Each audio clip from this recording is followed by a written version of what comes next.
Shalom. I want to give all the glory and the praise to Yahweh, Bahashem, Yahweh Shai, Bahashem, Rakah, Kodash. That belongs to the apostles, the elders, and the bishops of Great Millstone. Shalom to the whole full elect. I'm trying to remedy of the Israelites and Israelite foreigners that don't like the Israelites, but they are Israelites. Shalom.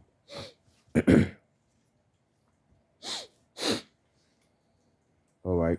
Now, I'm going to be in the KJV. I'm going to read in Ecclesiastes chapter 9. I'm going to start at verse 10. And it says, whatsoever thy hand findeth to do, do it with thy might. For there is no work, no device, no knowledge, no wisdom in the grave whither thou goest. All right, now, I'm going to stop for a minute. I'm going to stop right there for a second. I'm going to a little bit, and the reason why I grabbed this. Well, the reason why the Lord put the Spirit on me to get this. All right, now, when I read it, I was in my head like, well, it is true. Do what you gotta do, because you never know when the Lord takes the spirit off, you kill your ass. But then it was like, when it says when you go to the grave, and I thought about it too, but like necessarily you don't necessarily die though. You always go to the spirit world. But then I was thinking like, when we go to the grave, basically, yeah, we go to the Heavenly Father. All right, cool. I thought about how when the bodies that we in, like how he said, like when our spirit's gonna get our real bodies. So I was like, at the end of the day, to a degree, we all still have to die. Because when you die, you ain't doing nothing but transitioning. Basically, for all everybody that understand death, all you doing is transitioning for real. So basically, long story short, for the elect, when we die, we're gonna transition to our new bodies. But for the 2/3, when they die, they're gonna transition to their bodies through the loins of the elect. Y'all get what I'm saying? I get where I'm going at. I can't really find them good words or proper terms to sum it up better, but you get where I'm going at, basically. We all gotta die, but it's like part of it is one, we transitioning to our new bodies, and the 2/3 basically go ahead transition through the loins of the next person. That's how they gonna get this. So Salaka, give me a minute. Salaka. But yeah, basically what I was saying. Yeah. But that's just one thing that caught my attention, was basically how like you still die, but part of the death is us transitioning to our new bodies, and the 2/3 basically gonna be dying, and they're gonna have to transition through the loins of the elect. This is something that the Lord put in my mind or whatever. But the point of this is though, is whatsoever thy hand findeth to do, do it with thy might. Whatever you can do, whatever the Lord put the Spirit on you to do it with all thy might, with all thy strength, as strong as you can.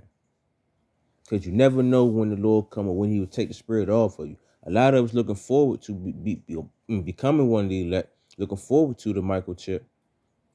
Hopefully they don't take my channel, but the micro C here. But ain't no real guarantee.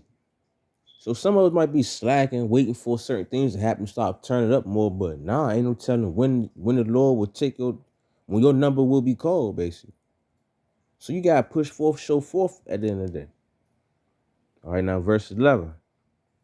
I returned and saw under the sun that the race is not the swift, nor the battle to the strong, neither yet bread to the wise, nor yet riches to men understanding, nor yet favor to men of skill, but time and chance happen to them all. Basically, doesn't matter what type of whatever it is you have. It's all about time and a chance. And the time is when basically when all hell breaks loose. Also, if it was he had the chance to show forth for the Lord. But at the end of the day, that time really is when the time to show forth who really is the elect at the end of the day. So regardless, it's best to still show forth with all that might as strong as you can. Cause you never know when that time will come. But it is a time when things will come. So don't half step, y'all get where I'm going at basically, man. Through the spirit. And the Lord said, do it with your might, man. Verse 12. For man also knoweth not his time, as the fishes that are taken in an evil net, and as the birds that are caught up in a snare. So are the sons of men snared in an evil time, when it suddenly falls upon them. So any given time, anything can happen to us. So we need to prepare ourselves, do what we can to our best ability, because the Lord can take our number any given time. It doesn't matter. This once the micro C hip get here, and no telling when the Lord might start officially make Esau do this thing, the Edomites, ain't no telling. We don't know. The Lord said, Yahweh Shai himself said he don't know when he gonna come down and come save us. So we really gotta push forth, man, for real. Do what we need to do to our best ability. Really continue to pray. We understand, like, men can see what we could do, whatever the case may be, but the question is, what you really doing behind closed doors? If you really pushing forth, if you really sincerely examine yourself, is you really doing what you can with all your might, day in, day out, without the ministry watching over you? This is serious. You gotta do what you can. Use your gift to your best ability, all right? The Lord gave you the gift to open doors, to give you this chance, so take this chance. He says the opportunity is a chance. Well, this is the time and that chance to use this to get you, to use your gift to get you through that doors. Use that might that he has given you. Because ain't no telling,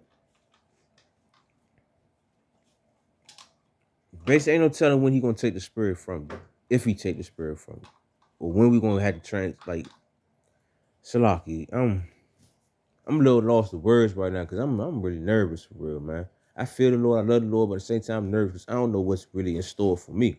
I'm praying that and hoping that salvation, you're saved in the chariots. I ain't gotta face no tribulation, no real hardship like getting whipped or tortured or anything like that. Cause this is serious, man. I just got done watching Passion of Christ. I know they said take the eat the meat, spit out the bones and all that. I did that. But just thinking about how worse it really was compared to what they did to the Lord. Man, I ain't trying to catch that hell. And another thing too, I don't want to sit there,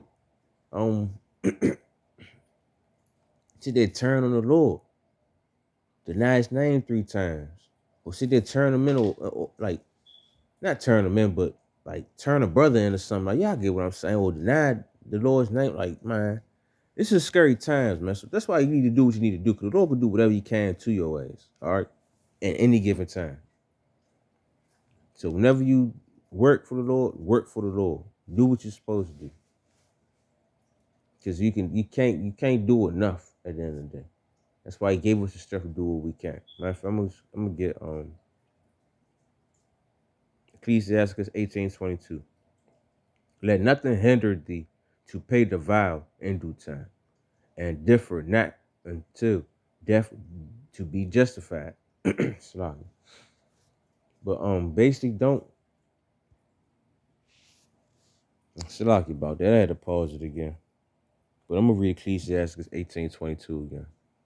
Let nothing hinder thee to pay the vow in due time, and differ not until death to be justified. So let nothing hinder you, regardless of what it said with no wisdom, skill, everything else that it was saying back in Ecclesiastes chapter 9. All right? Because you never know when the time is. So it's just a simple fact, you never know when the time will take that number, or if he will take your number. Do what you're supposed to do with all your might. Ecclesiastes 43. We don't got too much words for real, because it's simple at the end of the day. Ain't gotta go too deep, ain't gotta go too far. Just Lord said, do what you're supposed to do.